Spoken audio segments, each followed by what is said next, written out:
going. Let's start with you, Tom. When you wrote the script, was it always in this non-linear fashion? Yeah, pretty much. I think from the original idea, the original idea was like two people wrestling with the events of a breakup, and they are telling the story to the audience. I think very originally it was going to be a bit cheekier, poppier, like a direct-to-address camera. We were watching a lot of Fleabag at the time. And then as we started to kind of like write out scenes, and I would send them to Mac, and more, it felt like two people complaining about their ex, which is not something you can sustain for a feature, or sustain writing a whole feature with that. So it became more about them kind of processing their own memories and wondering if, you know, the emotions that they had previously had were the right ones, and how do you hold all these things, and that became more interesting to us, and then we stumbled upon nostalgia, and that kind of became the core secret. Excellent. I'm going to just step out of the spotlight so I can see if anyone has raised a hand yet. Oh, okay, we got a couple. All right, let's go over here. Hi, do you guys have, like, for all your, for like the 4x3 sections and for the wide sections and for like the full frame, like I like how you did that with like dividing up like the timeline of like the time we're in. What specifically drew you to having like this has to be a 4x3, this has to be a wide? What made you choose this as the camera pictures for those certain timelines? So the big question is aspect ratios, explain. Yeah. So the aspect ratios change. It's not just aspect ratios. It's also format size. So we're going from 16 to 35 to large format, and that was, you know, as these characters are getting older, the angle of view through which they take in the world is literally getting bigger,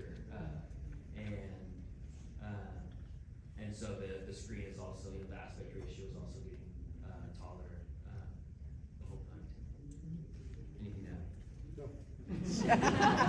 There's another question right here. Kind of touched upon the aspect ratio. I'm curious how you all work together to kind of workshop the feelings that come with each point in these characters' lives beyond what the audience sees visually to kind of separate. Well, that's a complicated one. Well, I mean, first of all, we did, Mac and Tom set up a rehearsal space in our production office warehouse, and we had like taped out a bunch of sets and stuff on the ground, and we just kind of walked through a bunch of the scenes, and we also talked about it a lot beforehand. And I think like Tom and Mac had been working on this for so long, same with Emilia too. You guys have been, I mean, you've been attached to this for a long time, and you guys had been talking about it for so long, and you knew this thing inside and out. And I also think maybe it sort of just came to me at the right time too, I think. So I sort of maybe had some of the emotional beats in there. But it was, yeah, rehearsal and, you know, all the usual stuff, I guess. And we like talking about, you know, Mac and Tom obviously knowing the story inside out. They had actually done shot by shot them playing Charlie and Harper. So a lot of the time they'd be like, okay, so this is the shot we're looking at. It would be like Mac cuddling Tom on the grass. But yeah, I feel like we were very lucky in that Nick and I got on very well, and we had like 2 weeks prior to filming, which I think is rare in indie movie making to have that time before, and I think it was so important on this. And yeah, they sent us questions, like 36 questions to fall in love, and we did those. We watched The Notebook on the first night after we started filming, which I think helped, and we were just kind of sitting there so deliriously tired, crying. But I'm also just being in NOLA. NOLA's like a character in the film, and it was so nice to actually shoot where the film was set. I think this is such a special movie, and I'm actually really embarrassed because I've done nothing but cry. This is the first time I've seen it on a big screen, and I was like, now I've got to stand on stage, like with my makeup falling off my face. All right, I saw a question at the top. Yeah, go for it. Is that me? Sure, it's you. So hi, I thought this was a really good movie, and the two, all of you did a phenomenal job. So my question is, particularly for Emilia, it's about the dissolution of Charlie and Harper's relationship. I feel like, to me, it seemed like it was about a lot of misinterpretations between the two of them, especially as time went on. But I also felt it was about, and this happens as relationships, continue, about like them, particularly Charlie, kind of taking each other for granted. So I was wondering what you thought about that and if you had your own thoughts. So what do you think about misinterpretations in the relationship, and go for it. I mean, as Nick said, I've been attached to this film for a really long time, and what initially drew me to the script was I was in a relationship, and I definitely saw a lot of similarities between Charlie and Harper's relationship and my relationship at the time. And then in, indie movie making, and the strike happened, and suddenly the film was getting pushed and pushed and pushed, and I actually went through a breakup myself, almost exactly the same as Charlie and Harper, and I just connected to this script so much more than I did at the beginning, and I was really grateful for that. And yeah, I think it's so easy to miscommunicate in a relationship. I remember when I first watched Normal People when I was really young and naive, and I thought, oh my gosh, how is it possible for two people to just miscommunicate so drastically? And then in going through a breakup and relationships myself, I realized it's actually really, really easy. But what I love about Charlie Harper is that, you can miscommunicate, and you can go through a breakup, but it doesn't necessarily mean you hate someone. I think heartbreak is actually a really beautiful thing to overcome, and it helps you learn about yourself and about others, and I definitely went through that. And so in filming, Charlie Harper, I felt like it was very cathartic for me. And I feel like during my sad era after my breakup, I was looking for things to watch, and yeah, I don't know, sometimes I think breakup films are almost quite depressing, because and you kind of, it makes you really never want to ever fall in love ever again, and well, for me anyway when I was watching it, and or breakup movies is like, oh, they get back together and everything's perfect, and that's also sometimes not the case at all. And so what I love about Charlie Harper is that you could just be so grateful and for someone in your life, and yeah, I definitely needed a Charlie Harper in going through that. But Nick and I went through a similar thing, and so I think we both bonded over that and had a lot of experience to draw from. Yeah, trauma bonding. I don't know what, I think that was beautifully said. I don't really have much to add to that other than that. I think, I do think this thing found us both kind of at the right time, maybe. And what I love about this movie is that it shows the breakup from both perspectives, and it also shows just the subjectivity of memory and how two people can remember things differently, and also they can both be right. Like, your emotional experience in a relationship is your emotional experience, that's your truth, and two people can be talking past each other, but they can both be right in their own way. And I also love the ending because, like Emilia said, it's not like a perfect, they get back together, it's a little bit more complicated than that, and I feel like it's sort of like wish fulfillment of like what you wish you could have with a person that you've been with for that long. You don't always get that, so it's nice to have that kind of closure in a way, and respect and elegy for the time that you had together, and that you'll carry each other with you throughout. And I think that's a beautiful sentiment. And I also, I love the line too, like, it's like watching time play in reverse, and you watch the person you were closest to slowly become a stranger again. I think is like such a beautiful, correct line. And I think that, both characters were right in their own way. And relationships are hard. All right, I'm going to go for hand over here. Emilia mentioned that NOLA is kind of like a character in the movie. What drew you guys to New Orleans, and how did it affect New Orleans? Obviously, New Orleans has some of the best crews in the country. We were really, really lucky in the fact that we got to film in New Orleans. Originally, the movie took place in California, but then the more conversations we had, Tom and I took a visit to New Orleans for my 30th birthday. I have a brother that lives on the North Shore, in the Cone, for anyone that knows the area. And we were like, why did Charlie Harper took place here? This is like a pretty tough place for someone struggling with addiction to live, and like this not everything needs to take place on a coast. So like, let's move something over into that, and then also show the neighborhoods that we at least hung out in, and try to show off the bywater and just those little areas that we think of when we actually visit New Orleans. So it was a really great place. Yeah, I was gonna just add. Yeah, it was set in San Francisco, and I think in the film there's like a small thread like beneath the surface that's like trying to play with very subtle class issues between these two characters. And there's something about San Francisco that it's so expensive to live there that it felt like it would have become one of those movies where you're asking like, how do they afford that place?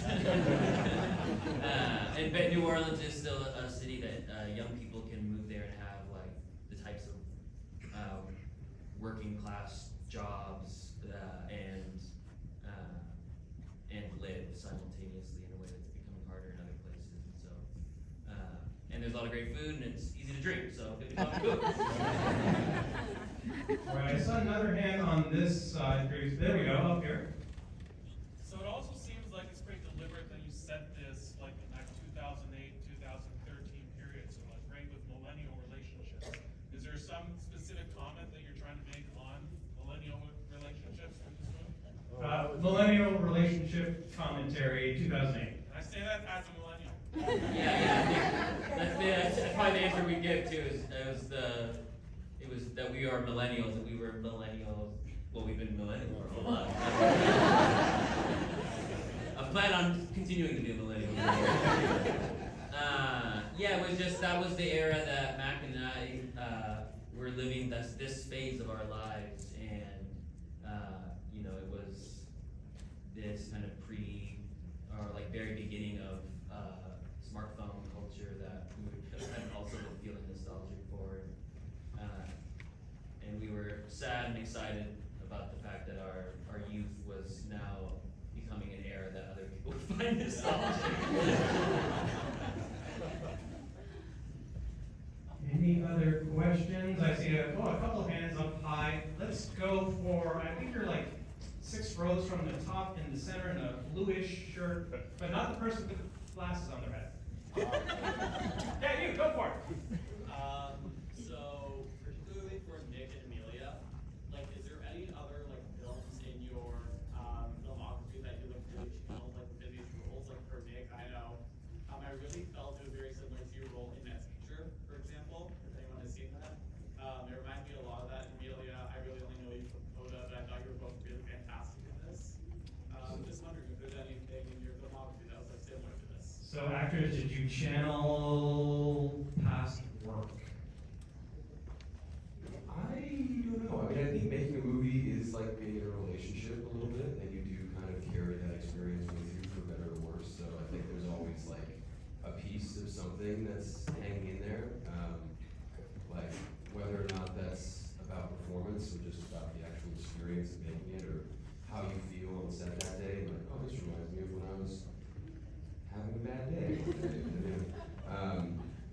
And so I don't know if there was anything that was like that, any past performance that was informative of it. I think the most informative thing for me was that I had recently exited a long-term relationship when I got the script, and it just felt like Tom had just done such a really beautiful job of like encapsulating that feeling and those feelings that come up. And I think for me it was just like a way to partially, I guess, work on that experience for myself. And I think, like I said, that ending felt like it was I don't know, it was some wish fulfillment, maybe.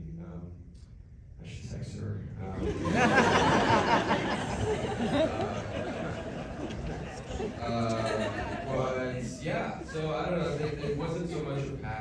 role, but I think everything you do does, you carry it with you to a certain extent.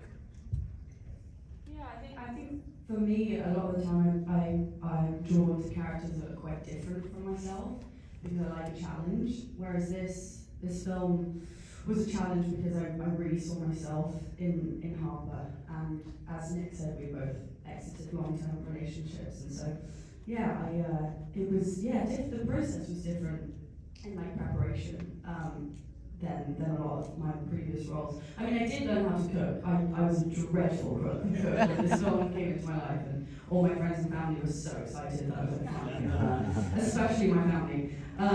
So I worked in the Ritz for a few weeks and then had to shop really fast. But yeah, I think it was a different process for me. I think that was really exciting. It was a big draw. I mean, as Nick said, Tom just wrote basically everything I had felt and said everything that I wanted to say, but maybe couldn't find the words to say. And so really, it felt like a warm hug. And now the person who I think has glasses on the top of their head raised their hands previously, possibly a blue top.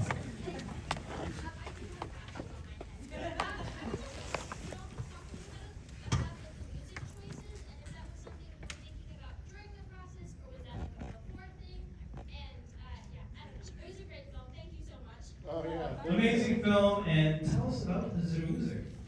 It's always an evolving thing. As much as we can go into the movie with these certain ideas, we get to work with a music supervisor who knows 10 times the amount Tom and I know combined, even though we grew up in that era. I'll let Tom talk about actually Break It To Me Gently, because that was one that stayed true the whole way through. But it was always just like trying to create the feelings of that era for us, and that's why, you know, like for me, Sugar Sugar was probably like one of my favorite needle drops in the movie, just because it takes me back to that era in that moment. But Break It To Me Gently is an interesting one. I mean, you're the one that found it, so I feel like you're the one that gets to talk about it. Yeah, we were both looking for it. We're scouring. I love Kenny Rogers though. And I was sitting in a Rite Aid waiting for a COVID shot with the headphones in, and I was like stumbled into, was listening to a lot of, I was looking for the song, which is like a terrible way to try to find a song, and we knew it needs to feel like, but it's impossible to describe how music makes you feel, which is why music exists. And suddenly, yeah, we heard that, and I was like, I think this is the feeling. And I sent it to Mac, like, please just say yes. But he felt it too. I think it felt like a no-brainer. Once we finally heard it, we were looking for it. So yeah, that was the story. We have time for one more. Let's see who I go for. I'm gonna go up here, middle. Go for it. Yeah, you. That too. There's a tension. I don't know if it was intentional or you just kind of came upon it when you were writing the script, but a tension between individual ambition and kind of personal happiness in the film. And I just wondered if you could talk about if you were intentionally pursuing that, and so why and how. Talk about ambition versus happiness. Yeah, for sure. Yeah. I don't know. Yeah, I've been thinking about it a lot this weekend because this is obviously a dream come true,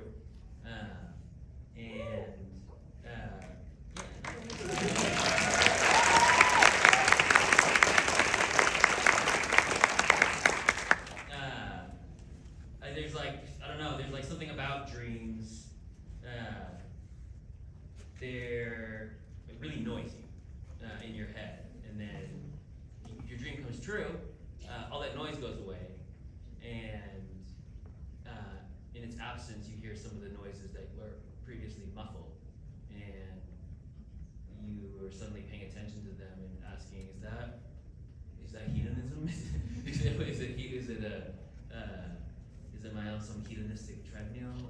And I think I'm a little bit feeling, in a subtle way, I've been thinking about the line that Harper says. It doesn't quite feel like you would necessarily think it would. Yeah, I think it's one of the interesting things about the two characters where ambition is sort of or lack of ambition is sort of the thing that they fall in love with. It's the way Charlie is looking at Harper when they're on in that parking lot. She's talking about, I want to be a great chef. I want to have a great restaurant. And he admires that so much in her.